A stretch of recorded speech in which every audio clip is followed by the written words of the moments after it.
اعوذ باللہ من الشیطان الرجیم بسم اللہ الرحمن الرحیم سورة البقرہ آیت نمبر 75۔ افتطمعون ان يؤمنوا لكم وقد كان فريق منهم يسمعون كلام الله ثم يحرفونه من بعد ما عقلوه وهم يعلمون۔ ترجمہ: مسلمانوں، کیا اب بھی تمہیں یہ لالچ ہے کہ یہ لوگ تمہارے کہنے سے ایمان لے آئیں گے، حالانکہ ان میں سے ایک گروہ کے لوگ اللہ کا کلام سنتے تھے، پھر اس کو اچھی طرح سمجھنے کے بعد بھی جانتے بوجھتے اس میں تحریف کر ڈالتے تھے۔ تفسیر: یہ خطاب مدینے کے ان 9 مسلموں سے ہے جو قریب کے زمانے ہی میں نبی عربی صلی اللہ علیہ وسلم پر ایمان لائے تھے۔ ان لوگوں کے کان میں پہلے سے نبوت، کتاب، ملائکہ، آخرت، شریعت وغیرہ کی جو باتیں پڑی ہوئی تھیں وہ سب انہوں نے اپنے ہمسایہ یہودیوں ہی سے سنی تھی، اور یہ بھی انہوں نے یہودیوں ہی سے سنا تھا کہ دنیا میں ایک پیغمبر اور آنے والے ہیں، اور یہ کہ جو لوگ ان کا ساتھ دیں گے وہ ساری دنیا پر چھا جائیں گے۔ یہی معلومات تھیں جن کی بنا پر اہل مدینہ نبی صلی اللہ علیہ وسلم کی نبوت کا چرچا سن کر آپ کی طرف خود متوجہ ہوئے اور جوق در جوق ایمان لائے۔ اب وہ متوقع تھے کہ جو لوگ پہلے ہی سے انبیاء اور کتب آسمانی کے پیرو ہیں اور جن کی دی ہوئی خبروں کی بدولت ہی ہم کو نعمت ایمان میسر ہوئی ہے، وہ ضرور ہمارا ساتھ دیں گے، بلکہ اس راہ میں پیش ہوں گے۔ چنانچہ یہی توقعات لے کر یہ پرجوش 9 مسلم اپنے یہودی دوستوں اور ہمسایوں کے پاس جاتے تھے اور ان کو اسلام کی دعوت دیتے تھے۔ پھر جب وہ اس دعوت کا جواب انکار سے دیتے تو منافقین اور مخالفین اسلام اس سے یہ استدلال کرتے تھے کہ معاملہ کچھ مشتبہ ہی معلوم ہوتا ہے، ورنہ اگر یہ واقعی نبی ہوتے تو آخر کیسے ممکن تھا کہ اہل کتاب کے علماء اور مشائخ اور مقدس بزرگ جانتے بوجھتے ایمان لانے سے منہ موڑتے اور خواہ اپنی عاقبت خراب کر لیتے۔ اس بنا پر بنی اسرائیل کی تاریخی سرگزشت بیان کرنے کے بعد اب ان سادہ دل مسلمانوں سے کہا جا رہا ہے کہ جن لوگوں کی سابق روایات یہ کچھ رہی ہیں ان سے تم کچھ بہت زیادہ لمبی چوڑی توقعات نہ رکھو، ورنہ جب ان کے پتھر دلوں سے تمہاری دعوت حق ٹکرا کر واپس آئے گی تو دل شکستہ ہو جاؤ گے۔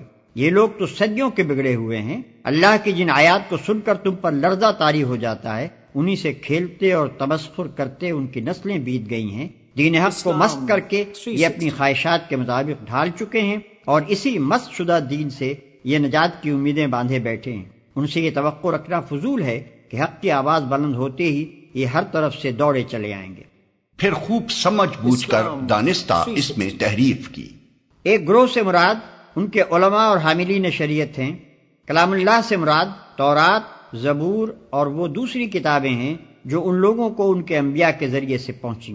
تحریف کا مطلب یہ ہے کہ بات کو اصل معنی و مفہوم سے پھیر کر اپنی خواہش کے مطابق کچھ دوسرے معنی پہنا دینا جو قائل کے منشا کے خلاف ہوں۔ نیز الفاظ میں تغیر و تبدل کرنے کو بھی تحریف کہتے ہیں۔ علماء بنی اسرائیل نے یہ دونوں طرح کی تحریفیں کلام الہی میں کی ہیں۔ آیت نمبر 76۔ وَإِذَا لَقُوا الَّذِينَ آمَنُوا قَالُوا آمَنَّا وَإِذَا خَلَا بَعْضُهُمْ إِلَى بَعْضٍ قَالُوا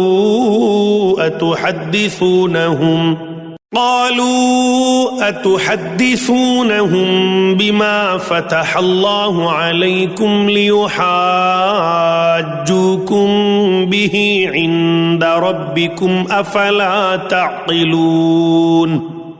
ترجمہ: اور جب یہ لوگ ان مسلمانوں سے ملتے ہیں جو پہلے ایمان لا چکے ہیں تو زبان سے کہہ دیتے ہیں کہ ہم بھی ایمان لے آئے ہیں، اور جب یہ ایک دوسرے کے ساتھ تنہائی میں جاتے ہیں تو آپس میں ایک دوسرے سے کہتے ہیں کہ کیا تم ان مسلمانوں کو وہ باتیں بتاتے ہو جو اللہ تعالیٰ نے تم پر کھولی ہیں تاکہ یہ مسلمان تمہارے پروردگار کے پاس جا کر انہیں تمہارے خلاف دلیل کے طور پر پیش کریں؟ کیا تمہیں اتنی بھی عقل نہیں؟ تفسیر: یعنی وہ آپس میں ایک دوسرے سے کہتے تھے کہ تورات اور دیگر کتب آسمانی میں جو پیشین گوئیاں اس نبی کے متعلق موجود ہیں یا جو آیات اور تعلیمات ہماری مقدس کتابوں میں ایسی ملتی ہیں جن سے ہماری موجودہ روش پر گرفت ہو سکتی ہے، انہیں مسلمانوں کے سامنے بیان نہ کرو، ورنہ یہ تمہارے رب کے سامنے ان کو تمہارے خلاف حجت کے طور پر پیش کریں گے۔ یہ تھا اللہ کے متعلق ان ظالموں کے فساد عقیدہ کا حال۔ گویا وہ اپنے نزدیک یہ سمجھتے تھے کہ اگر دنیا میں وہ اپنی تحریفات اور اپنی حق پوشی کو چھپا لے گئے تو آخرت میں ان پر مقدمہ نہ چل سکے گا۔ اسی لیے بعد کے جملہ معترضہ میں ان کو تنبیہ کی گئی ہے کہ کیا تم اللہ کو بے خبر سمجھتے ہو؟ آیت نمبر 77 أولا يعلمون أن الله يعلم ما يسرون وما يعلنون۔ ترجمہ، کیا یہ لوگ جو ایسی باتیں کرتے ہیں یہ نہیں جانتے کہ اللہ کو ان ساری باتوں کا خوب علم ہے جو وہ چھپاتے ہیں اور جو وہ ظاہر کرتے ہیں؟ تفسیر اولا یعلمون، یہ تبصرہ اللہ کا ہے، تو کیا یہ لوگ نہیں جانتے ان اللہ یعلم ما یسرون وما یعلنون، کہ اللہ تو جانتا ہے وہ سب کچھ بھی جو وہ چھپاتے ہیں اور وہ سب کچھ بھی جسے وہ ظاہر کرتے۔ تو چاہے یہ باتیں مسلمانوں کو بتاؤ نہ بتاؤ، اللہ کی طرف سے تو محاسبہ ہو ہی جانا ہے، لہذا یہ بھی ان کی ناسمجھی کی دلیل ہے۔